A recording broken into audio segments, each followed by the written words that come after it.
Hello students, I am Dinesh Udupi. This is session 22 of Molecular Biology Evolution and Ethology paper, and we are studying the immunology topic. And in this session we are going to study immunological memory and major histocompatibility complex, that is MHC complex. Immunological memory. What is immunological memory?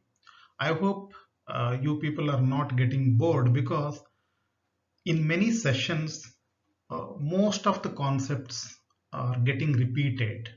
They keep on coming back.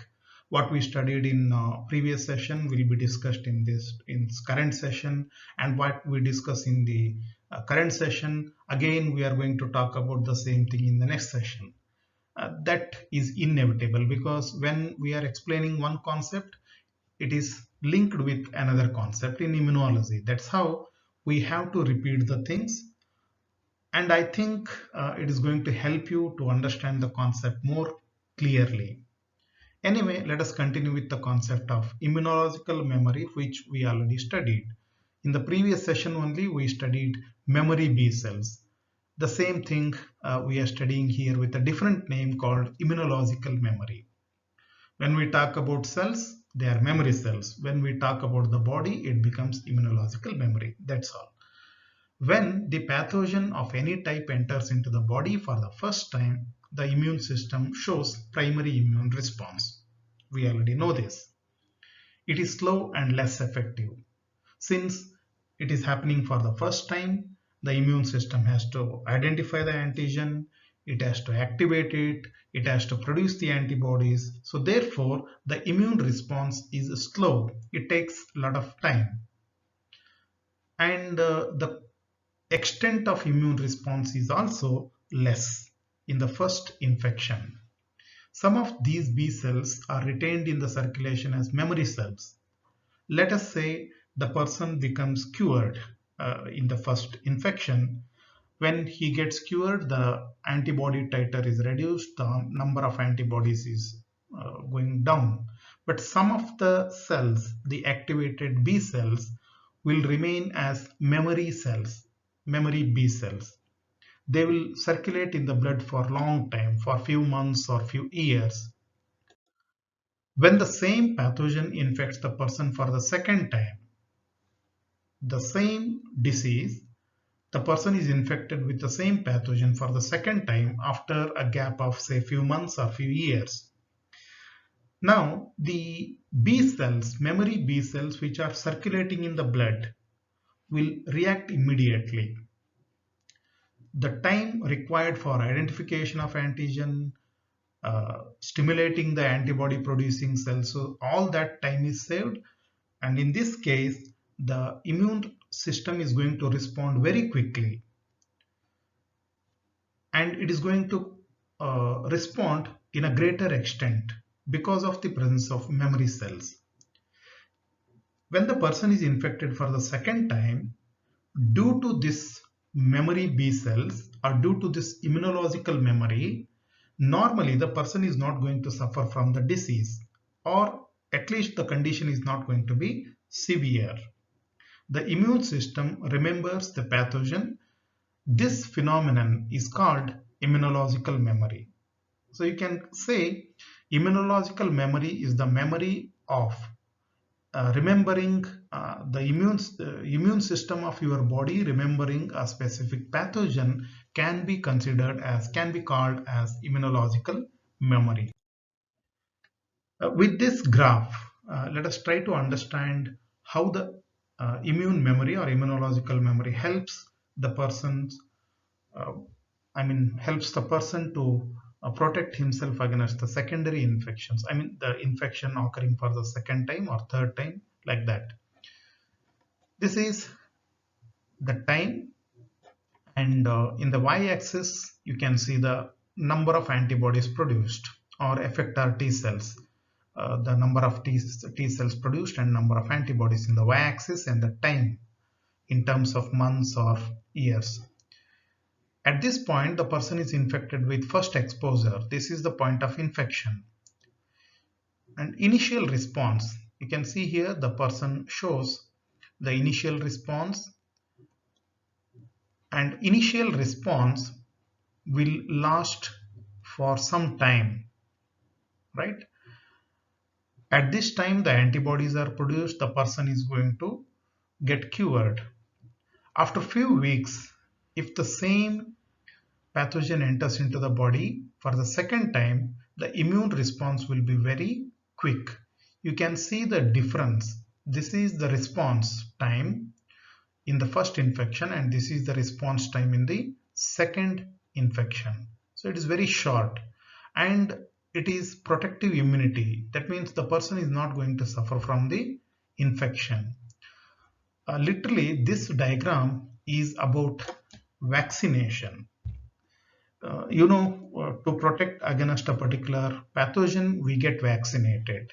So vaccination literally dupes the body's immune system. We are using the behavior of our immune system to protect ourselves from the future infection of a real pathogen. Here we are injecting a dead pathogen or a dead pathogen's antigen, etc. The body thinks that it is really getting infected by the pathogen, so it shows immune response. And after some time, we give the second dose, which is called the booster dose. The body shows the secondary immune response. Now, because of this secondary and primary immune response, the body is going to retain the immunological memory. Say after some time, say after few months or few years, if the person is infected by the real pathogen, he is not going to suffer from the disease because his immune system remembers this particular antigen, and it shows a very quick reaction, and the person is saved from the disease. That is the use of immunological memory. We use the immunological memory concept in the vaccination process. Let us understand another important phenomenon or thing which is associated with the immunity and immune response. That is major histocompatibility complex. In short, it is called MHC. What is MHC? It is a group of genes that code for proteins found on the surface of cells that help the immune system recognize foreign substances. While studying the cell biology topic, or when you studied cell biology, you also studied the structure of plasma membrane in detail. If you remember, the plasma membrane, the outer membrane of the plasma membrane, it consists of protein molecules, different kinds of protein molecules. Many of the protein molecules are associated with transportation of substances across the membrane. But there are some protein molecules which are associated with immune system or immunity. And those proteins, for every protein there must be a gene in the DNA. Just imagine the proteins which are present on the plasma membrane, and these proteins are associated with immunity.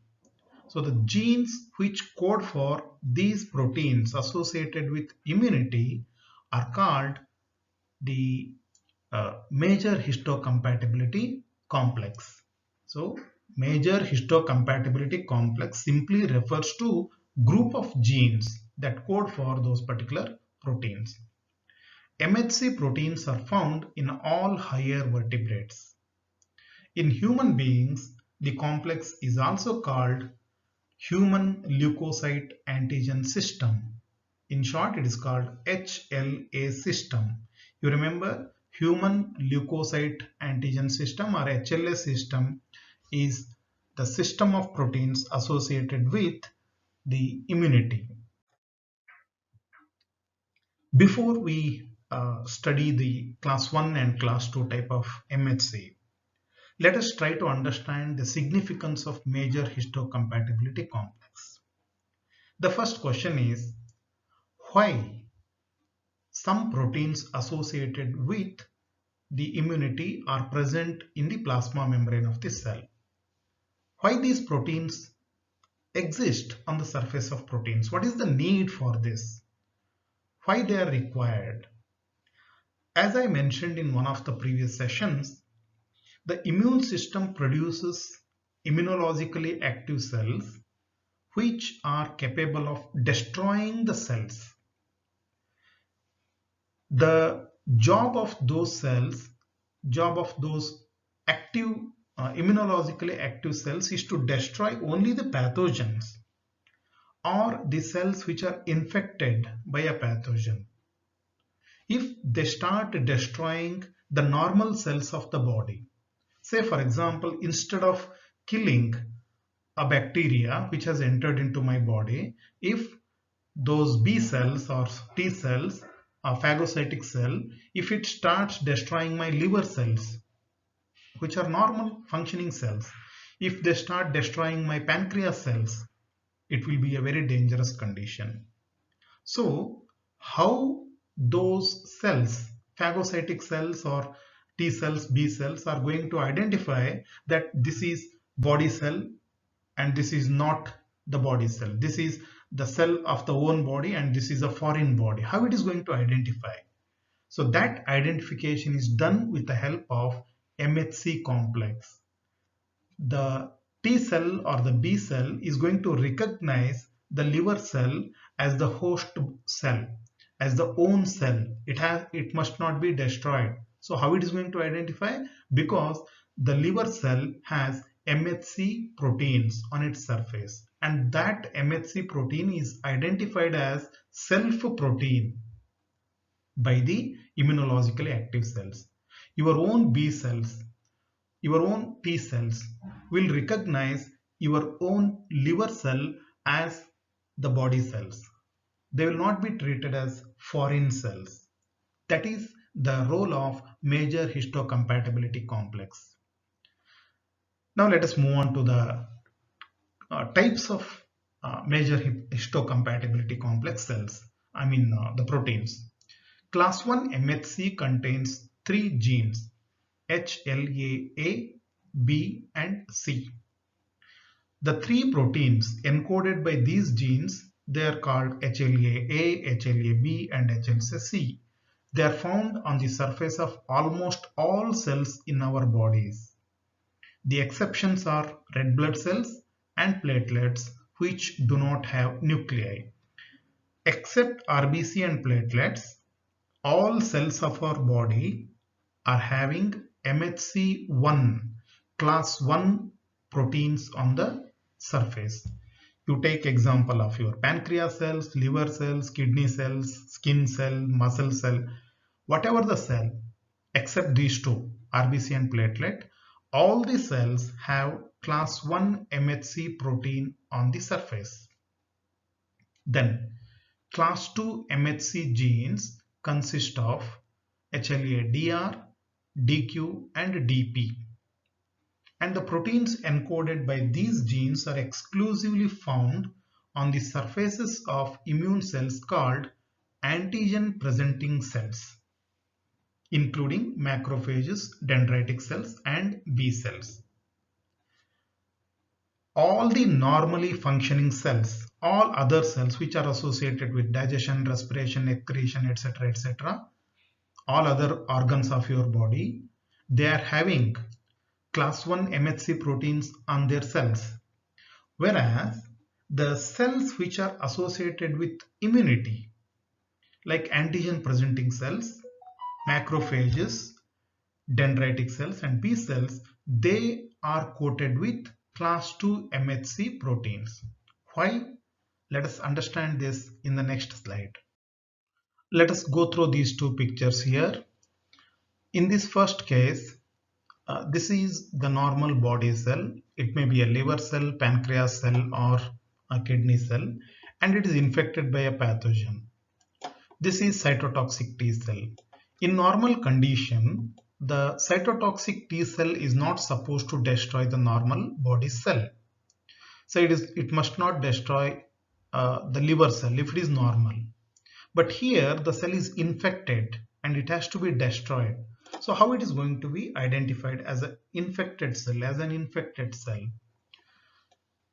Normally, as I told you, this cell will be having class 1 MHC molecules on its surface.